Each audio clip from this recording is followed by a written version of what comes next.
Tomalgi asiba haksang adu numidang aduta kapna laungnaba marak aduta khangen famda puthorakli poloinaba thauram tauri mang adomda athingba asikpa ahing aduda hoirem tomalgi masa mamou sing adu kapna laungnabagi makoltana maikai marida sankhri kapagi makolatuna kanagi haksangda changsinba yai haithuna koithi thiribi leirengi napada yaukri leiren kapagi makoladuna maram oi thawai segla oibaki haunasa thuna yangna pairaktuna huirem tomal hoigi sumang adu yaurakli ahing aduda mayek singna uri madudi phingau kupsinduna khangen fam aduda thamba adu uri laikai gi mang adomda poloina bagi sem sari asi baduda hapnaba khungi naha khara mana ku sanaba hotnari leiren mayam adu ubada masilda ashumna soli aina haiduni ne ngasaina asi ana amadi soidana yawgani haibado laikai gi mang asi mathi phonge haibado phare masisu aigi kana gadabani asi ba haksang oina yata aduna leiriba asi ba sida aigi thawai gi kaidongpham oiragi leiren aigi ningbasi thunglagani wana ngaijerakpa mikop asi nanthok hangiba yade haksang sidagi thawai mana thokhibasu ikoi koidri nupa sigi haksang asida leiren aina ngasidagi anobu saklon ama langlagi khangani ba asi hairaga leiren gi thawai aduna asi ba haksang adugi manungda changsinkhri phingau na kuptuna thamliba asi ba haksang adu phingau adu haidoklaga hiblambadagi phuk launa hogolai adumna siri haithuna leiraba haksang adu hogolakpa ubada wanthaba yaw pakhatpa yaw sienba thukatba phawba yawnari laikai gi miyoi khara madi adubu huirem tomalgi masa musu singadu asiba halakle sirobadagi halakle haithuna leirengi thawaina sanglaba toman adu konduna kakpi tomalbu sire haithuna khangen famda thangdok hallaga hingalakpaduda maiba pibarel adu amuk toiba loikri mayamna saiba ngangba fawu yawnari laikai gi naha khara manadi ahingba mi adu siri haithuna khangen famda thangdok hanbagi maiba pibarel adu phugadabagi tawbusi yawnari naha amana hari he ahal nangna maiba sarini haya tawribasi kamai tawribano naha na maiba sabadi mangthali hai adubu nangdi phanasu ahal oiri nangbu mihul yengba haitro mihul yengba haitaba nangnasu maiba kasu sari he maiba sumsit pibarel na hari hibungo sagot khinu ay asingbodo haijagi aina ngasai ahal asigi mihul asi paiduna yengbada matam madudadi asig asa pumnama adu khangkhidri mihul machet amata fauba thengnakhidravani magi thawai Meerel asi magi manaton sanajingdagi thokhibagi khudam kaya amadi naton asi pairap leiba adu ngasaina thengnarabani aduga matau karamnanu hingalaglibasi asidi aisu tasingna khangba nateda naha amana hairine wa ngangbudi masa kanaba senphamnaga maiba oiri khunam sinako thajilakani naminga kauni mana mihul yengba heitraga nang asidagi khulai kai asida misi mina thokpa matamda maiba sabi yararoi baton kaklabani nangi mawok sidibako mi ayama sinarani pibarel adu naha ngausinaba chonglam sadaba mayam aduna omsinduna chaibiri matam aduda khulai kai aduda leiba khara wakhal taba masil chatpani pa mana pibarel gi misang sangtuna naha singadu yengna asumna heri ana koisu nahani naha gi hauna bi khengbodo yaba matang nati chumaina siri haina thangdok luraga hingalakpugi thawdoksi mamangi matamda yawdaba nati ngasi ipu tomalgi thawdoga sina ahan banati oza mai basida tainafam thokti tainabagi maramsu laiti asibana hingalakpugi wafam asi marin marangba oina urabasu samamnaba amadi yawi aikoi swaya thokliba sigum mafam mataidasu adumak thokpani saugonu inauksa fajana ngangnaraga loiri oza maibasu yumda lengbiro adugu fajana pothabiro yam khanjiluranuda asumna nupa athuna haibadagi chonglam sadaba naha singadu ingtha tapthagri adubu maiba pibarel adu masada wahang lisingni ngasi phawada mana khut thagiba amatta soidi aduga ngasi ahingi thawdoga sina kamdawribano masibu kadai fawwa sumlibano Ngasigi thawdok asina mabu aranba tahalabasu achauba maram amadi lai mari makhong sengna thidoki chapchana lepkhri Bibarel ngasigi thawdok asina mahaki mingsa thinaba oina thoklabasu yamna haiba maiba amani huirem tomalgi masada ahongba kaya amadi adumak uri tomal ngasai oirambaga hawjik oiriba phibam masiga nongmadol atiyaga malemga khetnabagum khetnari maram masigidamak manung hunna kari lei haibado kupthana thigi khankhri adubu wafam asi kanagi mafamdasu nakong ani suba yade khalli ashomdana leirengi thawayaduna huirem tomalgi asi bahaksangi nunglonda ashumna khalli leiren halakli anauba saklon ama haksang asigi phijang marumda aina sananingba kumai sanadaba yade kanana thingba ngamgani haksang asida tangzatuna aigi aningba apamba adu panglagi Tomal ming asigi marum tupna khulai kai asida aina kaidawrakpa imung sidagi hauraga nami thitna yengo leirendi kaidawnungda kamba yadi laikhok oijarabasu ashomdana maiba Bibarel adu nongyai matungni yum yaurakli mayum hek yaurakpaga pukri aduda chuplupi aduga magi masanupa amata yaugzaba pakasna adu kauthora Mai okthoknaba pura uhaiduna pakasna mapana kaubata avadagi imungdagi mai okthoknaba puthorai mai okthoklaba matung imung lomda sangai Bibarel na hairi ipagi bungo ngasidi ipasi nongalamdagi amam angan sinaramdai fauba lining tausanamigi kaasida lai khoramgi nang sanga kanuko adugani mini ipa leibra hangbasu leiti thabak chatkri khomu nongalabasu ai thabaksi tambanga manati ipanadi thajai karigumba nongalamdai matamda lai khoirambasina loirabadi loiri lai asina makhata na khoiramba tarabadi ipana hairiba singsi nang tawgadabani nangoda sinari basini ipana tawgadaba thausu yamna lai pakasna na hairi hoi baba nasana paba na hairiba singdu choidana injagi Pakasna magi kada tumba sangkhri nongangadabasu walibanina Bibarel su lining tausanami ka aduda charai fi sengset ngaktana lengyan yan khuru khudakun khoiru thangmai than masinda lairol kayama sholi santhong pumai lepa lining tausanami ma bu tai ba horakli isi unba ahingi matam aduda lining tauka aduda mana khangjaba leiwatinwa kayama su sholi Hek sonbaga khoiru thawai thaliba adu nuksisu sittana mathanda tapna muchakri madumna tawbaduda Bibarel adu khangjari fataba khudam sangdamni ngasi mana fanglibasi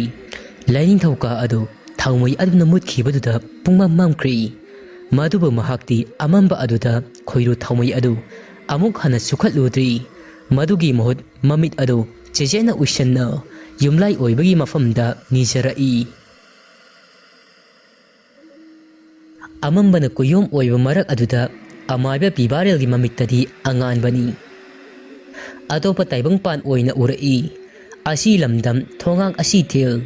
thongak lairimbi imagi masai kol adu punsi sengse loiduna satliba thawai singadugi marakta huirem tomalgi thawai adu asi lamdam aduda ningamdana satliba adu Bibarel adu mamitti ushanna mathamoy aduda marololai kainigi sidi sire haiduna aina khut thakibado aigi famdagi asoiba aranba yaugdena sidi aina ngasai singnabado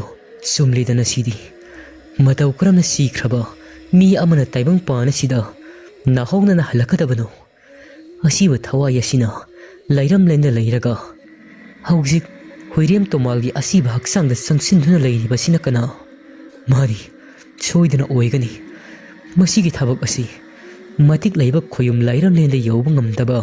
inthoklaba thawai Meerel natana atai kanana su oiroi thawai athuna haksang polang sigi manungda changsinkhri Bibarel adu khallubada awaba haibido oikri masa adu masilda yumlai oiba adu tairi mamito iselamadagi amuk pangthorai aduga amuk naungna adopa khoyu thawmai amathan yumlai oiba lining thau sanamihi aduda kali yumlai oiba aduna mabu thawjanbana ꯈꯪꯖꯗꯕ ꯀꯌꯥ ꯑꯃꯁꯨ ꯈꯪꯂꯤ, ꯎꯗꯕ ꯀꯌꯥ ꯑꯃꯁꯨ ꯎꯔꯤ꯫ ꯍꯧꯖꯤꯛꯇꯤ ꯑꯁꯤꯕ ꯍꯛꯆꯥꯡꯗꯨꯒꯤ ꯃꯅꯨꯡꯗ ꯆꯪꯂꯤꯕ ꯊꯋꯥꯏ ꯑꯗꯨ ꯀꯅꯥꯒꯤ ꯊꯋꯥꯏꯅꯣ ꯈꯪꯗꯣꯛꯅꯕ ꯊꯧꯔꯥꯡ ꯇꯧꯔꯤ꯫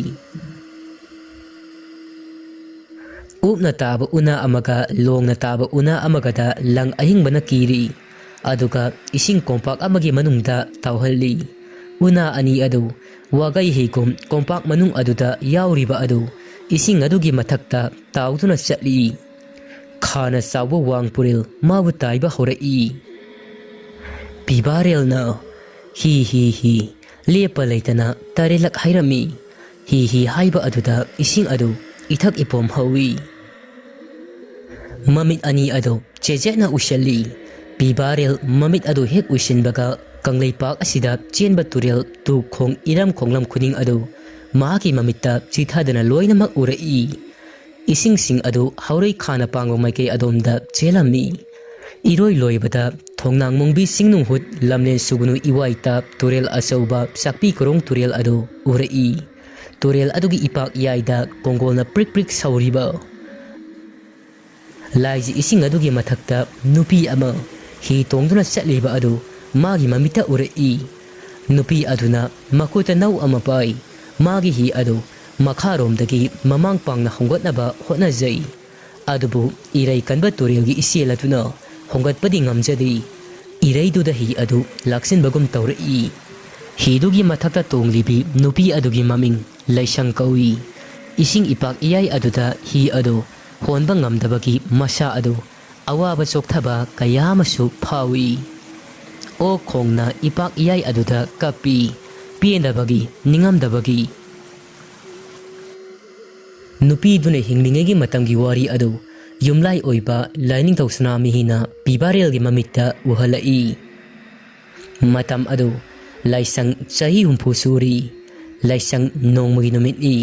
ꯃꯅꯦꯝꯄꯣꯛꯅ ꯌꯥꯝꯅ ꯊꯤꯅ ꯆꯩꯔꯝꯃꯤ, ꯃꯄꯥꯝꯗ ꯇꯣꯏꯅ ꯆꯠꯄꯒꯤ꯫ ꯂꯥꯏꯁꯪꯒꯤ ꯃꯅꯦꯝ ꯁꯥꯈꯤꯅ ꯂꯥꯏꯁꯪ ꯌꯦꯡꯅ ꯍꯥꯏꯔꯛꯏ, "ꯈꯔꯁꯨ ꯍꯦꯟꯃꯜꯂꯕꯅꯤꯀꯣ ꯅꯪ ꯑꯃ꯫ ꯅꯣꯡꯃ ꯄꯥꯟꯕꯗ ꯀꯅꯥꯅ ꯃꯄꯥꯝꯗ ꯆꯠꯅꯕ ꯌꯥꯎꯒꯦ? ꯅꯪꯗꯧꯅ ꯇꯧꯕ ꯂꯩꯀꯥꯏꯁꯤꯗ ꯀꯅꯥꯃꯠꯇ ꯂꯩꯔꯝꯂꯣꯏ꯫ ꯀꯣꯛꯇꯣ ꯈꯔ ꯈꯜꯂꯨ, ꯑꯉꯥꯡ ꯅꯠꯇ꯭ꯔꯤ, ꯆꯍꯤꯁꯨ ꯌꯧꯔꯤ꯫ ꯅꯆꯥꯅꯁꯨꯁꯤꯡꯁꯤ ꯃꯇꯧ ꯇꯝꯅꯔꯛꯀꯗꯧꯔꯤꯕꯅꯤ ꯅꯪꯒꯤ ꯂꯤꯆꯠ ꯑꯗꯨ ꯂꯧꯗꯨꯅ." ꯂꯥꯏꯁꯪꯅ ꯍꯥꯏꯔꯛꯏ, "ꯏꯃꯥꯅ ꯀꯔꯤ ꯈꯪꯒꯤ? ꯑꯩꯁꯨ ꯅꯣꯡꯃ ꯄꯥꯜꯂꯤ ꯐꯠꯇꯦ ꯍꯥꯏꯕꯗꯨ ꯈꯪꯉꯤ, ꯑꯗꯨꯕꯨ ꯎꯄꯥꯏ ꯂꯩꯇꯦ, ꯆꯠꯇ ꯌꯥꯗꯕꯅ ꯆꯠꯂꯤꯕꯅꯤ꯫ ꯑꯔꯨꯕ ꯊꯕꯛ ꯑꯃ ꯂꯩꯗꯨꯅ ꯆꯠꯅꯤꯡꯗꯅꯒ ꯆꯠꯄ ꯅꯠꯇꯦ꯫ ꯑꯩꯅ ꯆꯠꯂꯤꯕ ꯊꯕꯛꯁꯤꯒꯤ ꯃꯔꯝꯗꯗꯤ ꯏꯃꯥ ꯍꯣꯏꯗꯗꯤ ꯍꯥꯏꯗꯣꯛꯄ ꯅꯨꯡꯉꯥꯏꯇꯦ." ꯁꯥꯈꯤꯅ ꯍꯥꯏꯔꯛꯏ, "ꯌꯨꯝ ꯄꯥꯜꯂꯕꯤ ꯅꯨꯄꯤ ꯑꯃꯅ ꯅꯣꯡꯃ ꯄꯥꯟꯕ ꯅꯨꯃꯤꯠꯇ ꯀꯌꯥꯝ ꯌꯥꯝꯅ ꯂꯨꯕ ꯊꯕꯛꯅꯣ? ꯅꯨꯃꯤꯠꯇꯨꯗ ꯄꯥꯡꯊꯣꯛꯍꯧꯗ꯭ꯔꯒꯁꯨ ꯃꯊꯪꯒꯤ ꯅꯨꯃꯤꯠꯇ ꯄꯥꯡꯊꯣꯛꯄꯗꯤ ꯀꯩꯗꯧꯕ? ꯀꯌꯥꯃꯨꯛ ꯌꯥꯝꯅ ꯀꯥꯏꯒꯦ ꯍꯥꯏꯕ? ꯍꯥꯏꯁꯨ ꯍꯥꯏꯕꯅꯤ ꯏꯃꯧ ꯏꯕꯦꯝꯃ, ꯅꯪꯒꯤ ꯊꯕꯛꯁꯤ ꯅꯣꯡꯃ ꯄꯥꯟꯕ ꯉꯥꯛꯀꯤ ꯋꯥꯁꯨ ꯅꯠꯇꯦ, ꯇꯠꯅꯕ ꯅꯨꯃꯤꯠꯁꯨ ꯊꯕꯥꯟ ꯐꯠꯇꯕ ꯉꯥꯛꯇ ꯑꯣꯏꯅ ꯆꯠꯄꯗꯧꯅ ꯇꯧꯔꯗꯅ." ꯁꯥꯈꯤꯒꯤ ꯋꯥꯗꯨ ꯇꯥꯕꯗ ꯃꯈꯨꯠ ꯑꯗꯨ ꯃꯔꯦꯡ ꯃꯔꯦꯡ ꯆꯠꯂꯤ꯫ ꯃꯅꯦꯝꯕꯣꯛ ꯑꯗꯨ ꯐꯨꯅꯤꯡꯕꯅ ꯂꯣꯏꯈ꯭ꯔꯤ꯫ ꯃꯈꯥ ꯊꯥꯕ ꯑꯉꯥꯡ ꯑꯣꯏꯔꯝꯂꯕꯗꯤ ꯉꯁꯥꯏꯅ ꯆꯪꯁꯤꯟꯗꯨꯅ ꯐꯨꯕ ꯌꯥꯔꯕꯅꯤ꯫ ꯃꯤꯅ ꯍꯦꯟꯖꯟꯕꯤ ꯌꯥꯗꯕꯤ ꯂꯥꯏꯁꯪ ꯑꯗꯨ ꯃꯅꯦꯝꯕꯣꯛ ꯑꯣꯏꯕꯒꯤ ꯆꯦꯟꯗꯥ ꯄꯧꯗꯥꯅꯗꯨꯅ ꯈꯠꯅꯕꯗꯪ ꯑꯣꯏꯅ ꯇꯧꯔꯕꯅꯤ꯫ ꯀꯅꯥ ꯀꯅꯥꯒꯨꯝꯕ ꯑꯣꯏꯔꯕꯗꯤ ꯄꯥꯡꯒꯜ ꯆꯥꯡꯌꯦꯡꯂꯒꯗꯕꯅꯤ ꯉꯁꯥꯏꯅ꯫ ꯁꯥꯈꯤꯒꯤ ꯋꯥꯍꯩꯁꯤꯡ ꯑꯗꯨꯅ ꯏꯁꯤꯡ ꯑꯁꯥꯕ ꯃꯈꯅꯥꯎ ꯆꯔꯝꯗ ꯍꯩꯖꯤꯟꯕ ꯑꯣꯏꯅ ꯊꯣꯛꯂꯤ꯫ ꯂꯥꯏꯁꯪ ꯋꯥ ꯃꯈꯥ ꯁꯥꯡꯊꯔꯨꯗ꯭ꯔꯤ꯫ ꯇꯨꯃꯤꯟ ꯂꯩꯔꯒꯦ ꯈꯜꯂꯤ, ꯑꯗꯨꯒ ꯊꯕꯛꯅ ꯑꯣꯏꯅ ꯎꯠꯈꯤ꯫ ꯃꯁꯤꯒꯤ ꯍꯅꯨꯕꯤ ꯑꯁꯤ ꯇꯞꯅ ꯇꯞꯅ ꯍꯥꯠꯇꯣꯛꯈꯤ, ꯈꯔꯅꯤꯗꯨ ꯑꯣꯜꯍꯧꯈꯤ ꯈꯟꯈ꯭ꯔꯤ꯫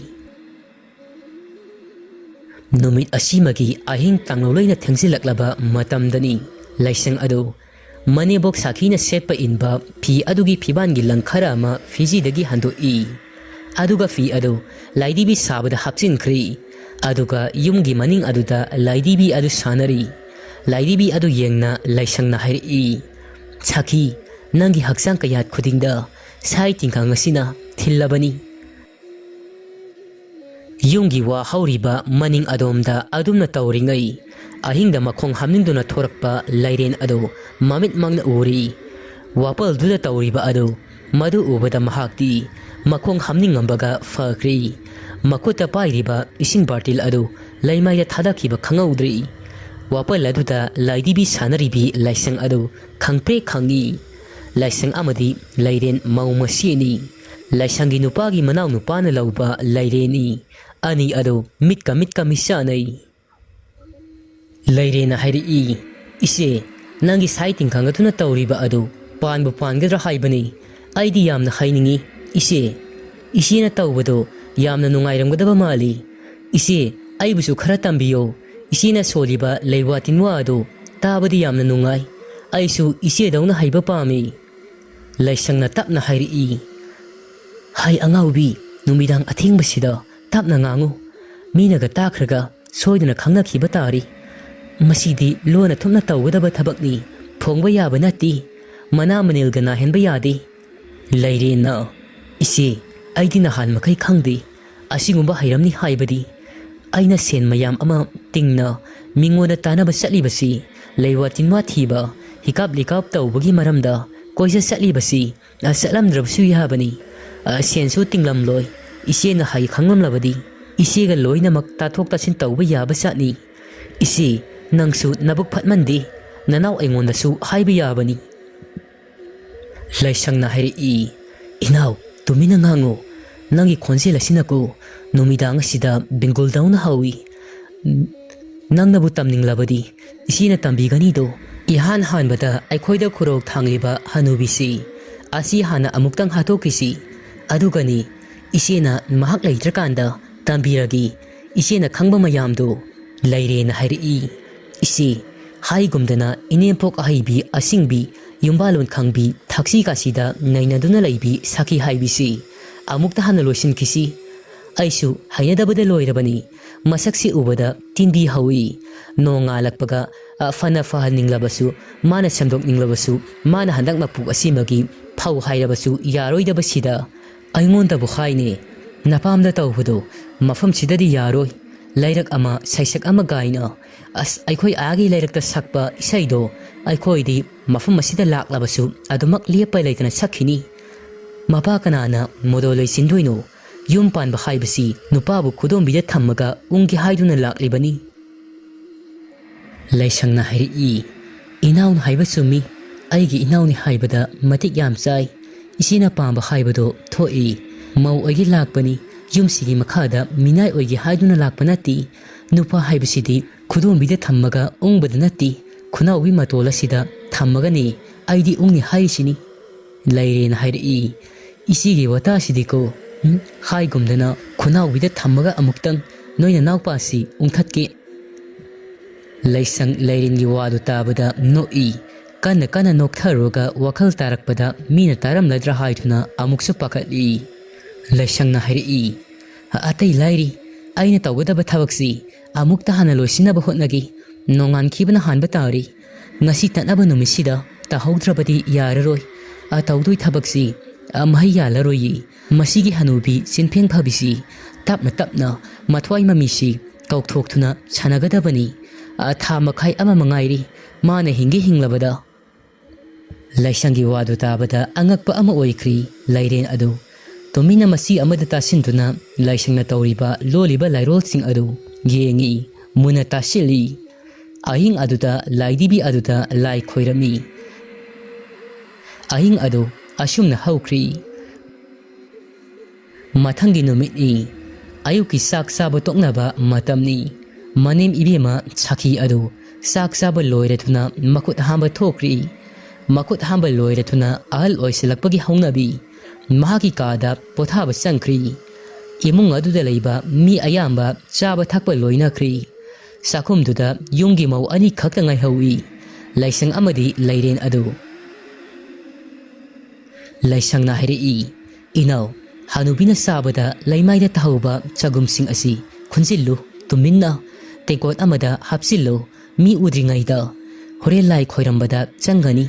mana sabada takhiba chagumasi isi thabak tauge lairena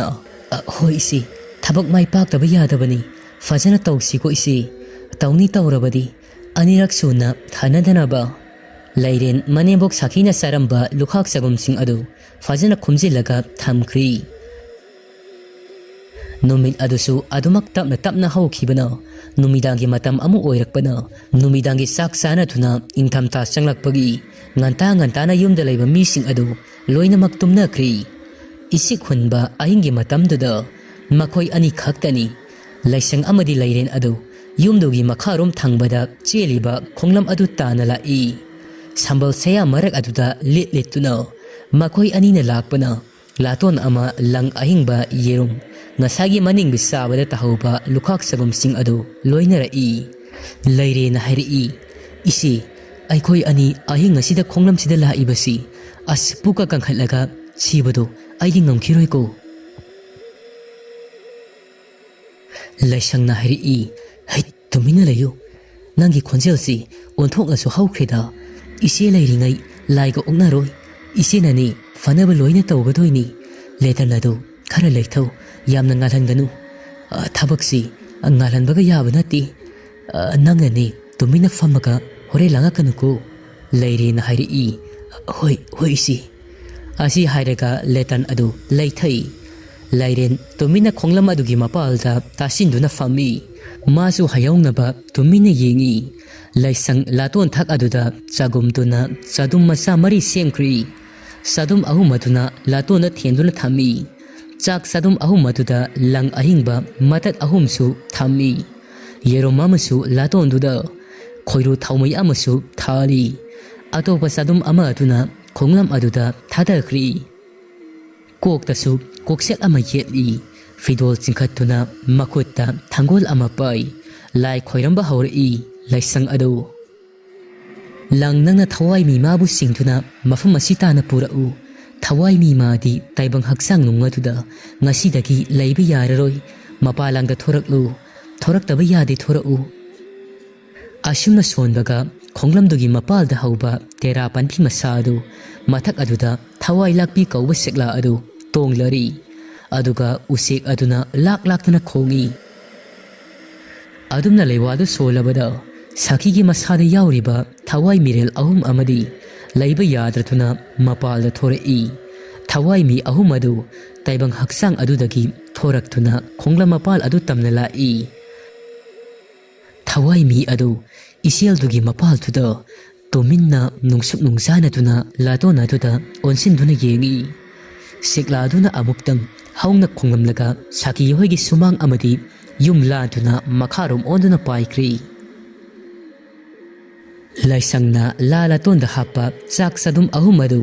khonglam aduda sileba iseldugi mayaida langthoi laisang adu mana tawba thabak adu mai paklani haibigi khudam sangdam kayama fangbada harawna masadu usek masa khapagumbani leire na hairi isi nangna thanta pangada harawi karigi noisi aisu khara yaugeba laisang na hairi karigi yauroi daino inauksu yaugadabani sorat ki poyengdo isil inaw tangkhai yenasi adugani sana khudop saungnaba thawrang tawba yari hayengdagidi leire na hairi soidrabu isi iyamna harawi mi adumaina tawni hairabadi nasi tekthagai yanba fanglagani kayada nungaigadaba laisang na hairi ho soidraba aina khonba longbu nga thumdi haibro ani adu harau wari sanaduna mayum yawnaba amuk lai aing adusu adumak loisinkri mathangi numitagidi makoigi manim ibima sakhi adu makoi anina lai khoiram libaduna maram oi masa adu madugi hikap likap adu panba haurakli masa adu lengam sangamdri sak inthi nungaina sakhidri hiptuna dalai hagot kangkat pafauba ngamsilatri mamau nupi ani aduna thabak phabi satuna mayangi mamitta usairi afaba mauni manem asinaraga ningthina tawi leikai miyamaduna hainai pabo saba sana khoiba labukna phauthok henbagum ani asina yumgi mau oina leitengbasi yum asi kayada pharibanu sakisi maraiba onthokna phakri nahanuki mapokta migi afaba thabak soidana tawrumgani mamau nati masanupi ngaktani masaningol poksadrabasu hendok pathokli leikai miyam aduna ninfu ngangnai sigadaba leire khanglaba makoi ani adu ꯊꯕꯛ ꯐꯕꯤ ꯁꯥꯔꯝꯃꯤ ꯃꯈꯣꯏ ꯑꯅꯤꯒꯤ ꯑꯃꯣꯠꯄ ꯑꯗꯨꯗꯤ ꯀꯅꯥꯅꯁꯨ ꯈꯪꯈꯤꯕ ꯅꯠꯇꯦ ꯃꯆꯥ ꯃꯃꯧ ꯋꯥꯔꯛꯄꯗ ꯂꯥꯏꯁꯪ ꯑꯃꯗꯤ ꯂꯩꯔꯦꯟꯒꯤ ꯃꯇꯧ ꯇꯝꯖꯧ ꯍꯥꯏꯗꯨꯅ ꯂꯩꯀꯥꯏ ꯑꯗꯨꯗ ꯁꯣꯟꯅꯔꯝꯃꯤ ꯑꯅꯤ ꯑꯗꯨ ꯆꯥꯛꯈꯨꯝ ꯑꯗꯨꯗ ꯆꯥꯛ ꯊꯣꯡꯂꯤ ꯑꯌꯨꯛꯇꯨꯗ ꯂꯩꯔꯦꯟꯅ ꯍꯥꯏꯔꯛꯏ ꯏꯆꯦ ꯍꯌꯦꯡꯁꯤ ꯅꯠꯇ꯭ꯔꯣ ꯑꯃꯁꯤꯅ ꯆꯠꯈꯤꯗꯣꯏꯁꯤ ꯂꯥꯏꯁꯪꯅ ꯍꯥꯏꯔꯛꯏ ꯍꯣ ꯃꯥꯅꯤ ꯉꯁꯤ ꯑꯍꯤꯡꯁꯤ ꯍꯧꯈ꯭ꯔꯕꯗꯤ ꯂꯣꯏꯔꯦ ꯑꯗꯣ ꯅꯇꯩꯗꯤ ꯂꯩꯕ ꯎꯔꯛꯄ꯭ꯔꯥ ꯂꯩꯔꯦꯟꯅ ꯍꯥꯏꯔꯛꯏ ꯏꯇꯩꯗꯣ ꯃꯥꯏꯕ ꯀꯧꯕ ꯆꯠꯈꯤꯕꯅꯤ ꯑꯁ ꯏꯃꯥꯒꯤ ꯂꯥꯌꯦꯡꯅꯕ ꯃꯥꯏꯕꯗꯨꯅ ꯂꯥꯛꯑꯒ ꯈꯪꯈꯤꯔꯣꯏꯗ꯭ꯔꯩꯁꯤ ꯑꯩꯈꯣꯏꯅ ꯇꯧꯔꯤꯕꯁꯤꯡꯗꯣ ꯍꯧꯖꯤꯛꯄꯨꯗꯤ ꯑꯁꯣꯟꯕꯤꯁꯤ ꯅꯅꯥꯎ ꯅꯨꯄꯥꯅ ꯁꯪꯍꯧꯔꯤ ꯂꯥꯏꯁꯪꯅ ꯍꯥꯏꯔꯛꯏ ꯑꯣ ꯃꯥꯏꯕꯅꯒ ꯀꯔꯤꯁꯨ ꯈꯪꯂꯣꯏ ꯑꯩꯅ ꯇꯧꯔꯤꯕꯁꯤꯡꯁꯤ ꯆꯨꯝꯅꯇꯪꯒꯤ ꯑꯍꯜ ꯑꯣꯏꯁꯤꯜꯂꯛꯄꯒꯤ ꯂꯩꯅꯥ ꯑꯣꯏꯅ ꯈꯨꯗꯥꯡ ꯃꯤꯍꯨꯜ ꯄꯥꯏꯕꯗ ꯎꯈ꯭ꯔꯒꯗꯕꯅꯤ ꯅꯆꯦꯁꯤ ꯂꯥꯏꯗꯕꯤꯅꯤ ꯑꯩꯕꯨ ꯄꯣꯛꯄ ꯏꯄꯥꯗꯨ ꯃꯥꯏꯕ ꯃꯌꯥꯝ ꯃꯔꯛꯇꯒꯤ ꯑꯊꯣꯏꯕꯅꯤ ꯃꯥꯏꯕꯒꯤ ꯋꯥꯕꯨ ꯋꯥ ꯑꯣꯏꯅ ꯇꯧꯔꯗꯅ ꯑꯗꯨꯏ ꯁꯔꯨꯛ ꯉꯁꯤꯗꯤ ꯉꯥ ꯊꯣꯡꯕ ꯆꯥꯍꯧꯔꯁꯤ ꯁꯣꯔꯥꯠ ꯂꯣꯏꯗ꯭ꯔꯤ ꯐꯥꯎꯕ ꯉꯥꯁꯨ ꯆꯥꯕ ꯌꯥꯔꯔꯣꯏ ꯂꯩꯔꯦꯟꯅ ꯍꯥꯏꯔꯛꯏ ꯑꯁ ꯏꯆꯦ ꯅꯪꯁꯦ ꯉꯥꯛꯇꯕ ꯉꯝꯗꯦ ꯑꯣꯟꯊꯣꯛꯅꯁꯨ ꯍꯩꯈ꯭ꯔꯦ ꯍꯥꯏꯕꯅꯤ ꯏꯆꯦꯒꯤ ꯁꯥꯊꯦꯛꯇꯣ ꯑꯩꯗꯤ ꯄꯨꯡꯉꯥꯎ ꯉꯥꯎꯈ꯭ꯔꯦ ꯑꯗꯨ ꯏꯆꯦ ꯉꯥ ꯍꯦꯅꯤ ꯈꯜꯂꯨꯕꯗ ꯌꯥꯝꯅ ꯋꯥꯏꯗ ꯂꯣꯟꯅ ꯆꯥꯁꯤ ꯀꯩꯅꯣ ꯂꯥꯏꯁꯪꯅ ꯂꯩꯔꯦꯟꯕꯨ ꯆꯩꯍꯠꯂꯤ ꯍꯥꯏ ꯑꯉꯥꯎꯕꯤ ꯉꯥ ꯊꯣꯡꯕꯒꯤ ꯉꯥ ꯂꯧꯕꯒꯤ ꯃꯅꯝꯗꯣ ꯂꯣꯠꯄ ꯌꯥꯗꯦꯁꯤ ꯅꯪ ꯈꯪꯗ꯭ꯔꯕ꯭ꯔꯣ ꯁꯣꯔꯥꯠ ꯂꯣꯏꯕꯒꯤ ꯉꯥꯇꯪꯕ ꯅꯨꯃꯤꯗꯥꯡꯗꯣ ꯄꯦꯟꯅ ꯆꯥꯗꯣꯏꯁꯤꯗꯤ ꯂꯥꯏꯁꯪꯒꯤ ꯋꯥꯗꯨꯗ ꯂꯩꯔꯦꯟ ꯑꯗꯨ ꯃꯈꯥ ꯇꯥꯗ꯭ꯔꯤ ꯍꯥꯏꯅ ꯅꯨꯃꯤꯠ ꯑꯗꯨ ꯍꯧꯈ꯭ꯔꯤ ꯃꯊꯪꯒꯤ ꯅꯨꯃꯤꯠꯅꯤ ꯑꯌꯨꯛ ꯑꯗꯨꯗ ꯁꯥꯈꯤ ꯑꯗꯨ ꯇꯥꯏꯕꯪꯄꯥꯟ ꯊꯥꯗꯣꯛꯈ꯭ꯔꯤ ꯃꯧ ꯑꯅꯤꯅ ꯇꯧꯕ ꯊꯕꯛ ꯑꯗꯨ ꯃꯥꯏ ꯄꯥꯛꯂꯤ ꯑꯁꯤꯕ ꯌꯥꯎꯔꯕꯅꯤꯅ ꯌꯨꯝ ꯑꯗꯨꯗ ꯂꯩꯀꯥꯏꯒꯤ ꯃꯤ ꯄꯨꯝꯕ ꯑꯗꯨ ꯇꯤꯜꯂꯔꯤ ꯃꯤꯌꯥꯝ ꯂꯥꯛꯄ ꯎꯕꯗ ꯑꯅꯤ ꯑꯗꯨ ꯂꯣꯟꯅ ꯐꯤꯔꯨꯛ ꯈꯨꯝꯗꯨꯅ ꯅꯥꯀꯣꯡ ꯃꯌꯥ ꯑꯗꯨꯗ ꯋꯥꯔꯤ ꯁꯥꯟꯅꯩ ꯂꯥꯏꯁꯪꯅ ꯍꯥꯏꯔꯛꯏ ꯏꯅꯥꯎ ꯃꯤ ꯃꯤꯌꯥꯝ ꯂꯥꯛꯄ ꯍꯧꯅꯔꯤ ꯃꯤꯅ ꯃꯤꯅꯨꯡꯁꯤ ꯄꯣꯛꯅꯕ ꯈꯔ ꯌꯥꯝꯅ ꯀꯥꯞꯊꯣꯛꯎꯁꯤ ꯏꯅꯥꯎꯁꯤꯗꯤ ꯂꯩꯔꯦꯟꯅ ꯏꯆꯦ ꯑꯁ ꯑꯩꯗꯤ ꯀꯞꯄ ꯍꯩꯇꯤꯌꯦ ꯑꯉꯥꯡ ꯑꯣꯏꯔꯤꯉꯩꯗꯩꯁꯨ ꯀꯞꯄ ꯍꯩꯔꯛꯇꯦ ꯑꯩꯉꯣꯟꯗ ꯀꯌꯥ ꯄꯛꯆꯗꯦꯕ ꯑꯁ ꯍꯩꯁꯨ ꯍꯩꯅꯗꯦꯗ ꯂꯥꯏꯁꯪꯅ ꯍꯥꯏꯔꯛꯏ ꯍꯩ ꯑꯉꯥꯎꯕꯤ ꯅꯅꯦꯝ ꯁꯤꯔꯒ ꯃꯤꯅ ꯀꯞꯇꯦ ꯍꯥꯏꯅꯈꯤꯔꯣꯏꯗ꯭ꯔꯥ ꯃꯁꯤ ꯃꯇꯥ ꯑꯃꯅꯤꯅꯤ ꯂꯩꯔꯦꯟꯅ ꯑꯁ ꯏꯆꯦ ꯇꯤꯟ ꯑꯣꯏꯅ ꯊꯥꯛꯂꯒꯦ ꯃꯤꯠꯂꯨ ꯑꯅꯤꯁꯤꯗ ꯀꯞꯄ ꯃꯥꯅꯕ ꯂꯥꯏꯁꯪꯅ ꯍꯣ ꯆꯥꯛꯈꯨꯝꯗ ꯃꯣꯔꯣꯛ ꯂꯩꯍꯧꯕꯅꯤ ꯍꯣꯔꯦꯟ ꯇꯟꯖꯥ ꯌꯦꯡꯂꯒ ꯅꯃꯤꯠ ꯃꯄꯥꯜ ꯑꯗꯨꯗ ꯅꯣꯏꯁꯤꯜꯂꯨ ꯑꯗꯨꯝ ꯄꯤꯗꯣ ꯑꯣꯔꯣ ꯑꯣꯔꯣ ꯊꯤꯡꯕ ꯉꯝꯗꯅ ꯆꯦꯟꯊꯔꯛꯑꯗꯕꯅꯤ ꯅꯪꯒꯤ ꯇꯤꯟꯗꯨꯅꯒ ꯑꯣꯏꯕ ꯌꯥꯔꯣꯏ ꯀꯞꯄꯗꯤ ꯇꯁꯦꯡꯅ ꯃꯥꯅꯕ ꯀꯞꯀꯗꯕꯅꯤ ꯂꯩꯔꯦꯟꯅ ꯀꯩꯅꯣ ꯍꯥꯏꯁꯤꯕꯨ ꯏꯆꯦ ꯑꯁ ꯑꯩꯗꯤ ꯑꯃꯨꯛꯇꯕꯨ ꯇꯥꯗ꯭ꯔꯤ ꯉꯁꯤꯅ ꯑꯍꯥꯟꯕꯅꯤ ꯃꯤꯠ ꯃꯄꯥ ꯑꯁꯤꯗ ꯎ ꯃꯣꯔꯣꯛꯇꯣ ꯅꯣꯏꯁꯟꯗꯣꯏꯕ ꯑꯁ ꯍꯥꯏꯔꯤꯁꯤꯕꯨ ꯇꯟꯈ꯭ꯔꯦꯗ ꯃꯗꯨꯕꯨ ꯑꯣꯏꯕ ꯌꯥꯒꯗ꯭ꯔꯅꯤ ꯁꯤ ꯂꯥꯏꯁꯪꯅ ꯍꯥꯏꯔꯛꯏ ꯅꯪꯒꯤꯅꯤ ꯑꯩꯅ ꯐꯅꯕ ꯍꯥꯏꯔꯤꯁꯤ ꯅꯣꯡꯃꯇꯪ ꯅꯣꯏꯕꯗ ꯀꯩꯗꯧꯒꯦ ꯍꯥꯏꯕꯅꯣ ꯑꯗꯨꯅ ꯁꯤꯕ ꯌꯥꯕꯁꯨ ꯅꯠꯇꯦ ꯍꯣ ꯍꯅꯨꯕꯤꯁꯤ ꯃꯔꯜ ꯂꯩꯕꯤꯅꯤ ꯃꯃꯧ ꯑꯅꯤꯁꯤ ꯐꯩ ꯃꯅꯦꯝꯕꯣꯛꯀꯤ ꯃꯥꯜ ꯆꯥꯡꯈꯩꯁꯤ ꯃꯃꯧ ꯅꯨꯄꯤ ꯑꯅꯤꯒꯤ ꯃꯤꯡꯗ ꯄꯥꯟꯕꯤꯔꯕꯗꯤ ꯐꯅꯤꯗ ꯍꯥꯏꯕꯗꯣ ꯑꯃꯨꯛꯇ ꯍꯥꯏꯅꯍꯟꯁꯤ ꯂꯩꯔꯦꯟ ꯑꯗꯨ ꯂꯥꯏꯁꯪꯒꯤ ꯋꯥ ꯑꯗꯨꯗ ꯃꯥꯒꯤ ꯃꯐꯝꯗ ꯂꯣꯏꯕ ナꯏꯗ꯭ꯔꯕ ꯊꯧꯅꯥ ꯑꯣꯏꯈ꯭ꯔꯤ ꯄꯣꯂꯣꯏꯕ ꯌꯥꯎꯕ ꯂꯥꯛꯄꯒꯤ ꯌꯨꯝ ꯑꯗꯨꯗ ꯃꯤ ꯇꯤꯟꯕꯁꯨ ꯍꯦꯟꯒꯠꯂꯛꯏ ꯑꯁꯤꯕ ꯑꯗꯨꯁꯨ ꯊꯥꯡꯉꯦꯟꯐꯝꯗ ꯊꯥꯡꯗꯣꯔꯛꯄꯒ ꯂꯥꯏꯁꯪ ꯑꯗꯨ ꯃꯪꯒꯣꯜ ꯎꯈꯣꯛꯇꯦꯟ ꯑꯗꯨꯗ ꯉꯥꯗꯨꯅ ꯀꯞꯄ ꯂꯥꯎꯕ ꯈꯣꯡꯕ ꯍꯧꯔꯛꯏ ꯃꯤ ꯌꯣꯠꯂꯝꯗꯥꯏꯒꯤ ꯒꯝꯚꯤꯔꯒꯤ ꯃꯃꯤꯠꯇꯒꯤ ꯁꯤꯟꯊꯔꯛꯄ ꯄꯤꯗꯧꯅ ꯃꯔꯤ ꯁꯤꯟꯊꯔꯛꯏ ꯃꯅꯦꯝ ꯅꯤꯡꯕꯤ ꯁꯥꯗꯨꯅ ꯏꯃꯥ ꯅꯆꯥ ꯑꯩꯈꯣꯏꯕꯨ ꯀꯅꯥꯗ ꯁꯤꯟꯅꯔꯝꯂꯒꯦ ꯏꯃꯥ ꯂꯩꯇ꯭ꯔꯕꯗꯤ ꯌꯨꯝ ꯑꯁꯤ ꯌꯨꯝ ꯑꯣꯏꯔꯣꯏ ꯏꯃꯥ ꯆꯠꯈꯤꯅꯨ ꯏꯃꯥ ꯏꯃꯥꯒꯤ ꯁꯦꯕꯥ ꯃꯇꯣꯜ ꯂꯣꯝꯅ ꯇꯧꯕ ꯐꯪꯗ꯭ꯔꯤ ꯏꯃꯥ ꯂꯩꯀꯥꯏꯗꯨꯒꯤ ꯃꯤꯁꯤꯡꯅ ꯂꯥꯏꯁꯪꯅ ꯀꯞꯄ ꯇꯦꯡꯊꯥꯅ ꯑꯣꯏꯕ ꯎꯔꯒ ꯅꯨꯄꯤ ꯑꯌꯥꯝꯕ ꯑꯗꯨ ꯊꯃꯣꯏ ꯀꯥꯏꯗꯨꯅ ꯀꯞꯄꯤ ꯃꯥꯒꯤ ꯃꯇꯧꯗꯨ ꯌꯦꯡꯉꯝꯗ꯭ꯔꯗꯨꯅ ꯂꯥꯏꯁꯪꯅ ꯇꯧꯊꯣꯔꯛꯄ ꯎꯕꯗ ꯂꯩꯔꯦꯟ ꯑꯗꯨ ꯃꯊꯃꯣꯏꯗ ꯈꯜꯂꯤ ꯀꯩꯅꯣ ꯑꯩꯈꯣꯏ ꯏꯆꯦ ꯑꯁꯤꯕꯨ ꯍꯤꯔꯝ ꯈꯨꯗꯤꯡꯃꯛꯇ ꯂꯣꯏꯅꯃꯛ ꯍꯩꯔꯤꯁꯤꯕꯨ ꯑꯁꯤꯃ ꯋꯥꯠꯂꯤ ꯃꯥꯒꯤ ꯃꯁꯥꯁꯤꯗ ꯍꯥꯏꯅꯤꯡꯉꯥꯏ ꯂꯩꯇꯦ ꯁꯤꯗꯤ ꯀꯃꯥꯏꯅ ꯇꯧꯅꯤ ꯏꯆꯦꯅ ꯍꯦꯟꯈꯤꯕ ꯇꯥꯔꯤ ꯏꯆꯦꯅ ꯍꯦꯜꯍꯟꯕꯗꯤ ꯌꯥꯗꯦ ꯃꯥꯅ ꯃꯧ ꯑꯐꯕꯤꯒꯤ ꯃꯤꯡꯆꯠ ꯂꯣꯏꯅꯃꯛ ꯂꯧꯈ꯭ꯔꯕꯗꯤ ꯑꯩꯁꯨ ꯀꯞꯇꯕ ꯌꯥꯗꯦ ꯀꯞꯍꯧꯔꯒꯦꯗ ꯑꯗꯨꯕꯨ ꯈ꯭ꯋꯥꯏ ꯃꯔꯨ ꯑꯣꯏꯕꯗꯤ ꯄꯤꯁꯤ ꯇꯥꯔꯛꯎꯕꯨ ꯌꯥꯗꯦꯅꯤ ꯀꯥꯟꯅꯔꯔꯣꯏ isina takpa leiwa adu oina sizinaragi mirak narak yengaga chakumda sanglaga mitpana sida umurok adu noisilagi athukira thupoira ngahakangdi sabata abani asi khaladuna leiren adu mirak narak yengaga chakumda sanglaga umurok adu mamit mitpana adu da noisili madudagi leiren adu kumai haurakli sabagi loiba naitraba maduna dum henna pitau yadaba adu leiren gi misna ani adu pina pumtum thumkri masa adu asaba adu khangjilaga miyam gi thamoi khudum channaba tengtha na woina kap haurei miyam na di masu kap haurakpaduda kumai dongna yengnakri leiren hairei hoi ima nungsibi ima nangna setkrabadi kanadano nasana ima haina kawudabado ima nangbu halakhu ataba mina manimbo asi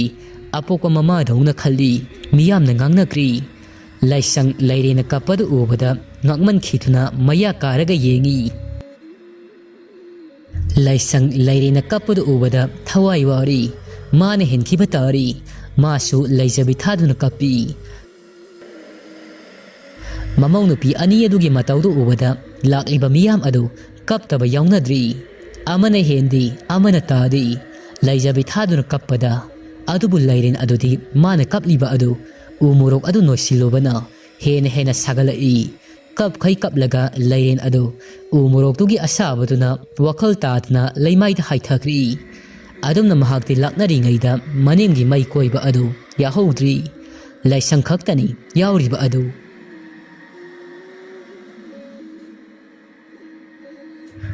asumna matamdi haujin khibana haujikti sorasu loikri soratki poyeng aduna tumina sana lep hori magi nupana thabak satkrabada mau ani adu pulli laisangi makokta lairena samchet hapi ani adu mangoldu da fami laisangna hairi hinau nangna kapado sorat numita as paksabana loiri yamna haiba lairena amu hairi isi numitu dadi asingbaga kapani as nahangi thaudok adudagidi misi umurok no sindri mitta umurok noibagi thabak tokli nanaudi nahan wan thakibadudagi pungki khikri laisangna hairi ai sunida onthokpani numituda hairibado lairena adu isi thawai mi kauthokpa nattaba atopa leiwa tinwa isena haiba leiragasu nanawu takpiyo samna hairabada nupa phabagi gumba laisangna hairi kainege masigi angangsidi nawana tarabadi nang hingna thamuro haibani leirena hairi isi nupadi samagi mapuni hai nupana samagi mapu oiba yaraga nupina lisingi mapu oibada kari kaigi laisangna hairi nang amako kok sathina wangi ko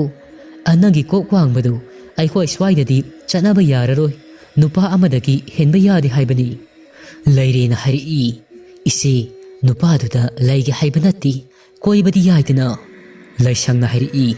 masidi mata amanini kibu kisalaeda aidi wari asigi tarani thoi suba saruk matang si loizari wari asi pathok saba matamda soi khilan khiba yarabasu mayam na ngakpiu wari asigi makha mayam puna amungai minarasi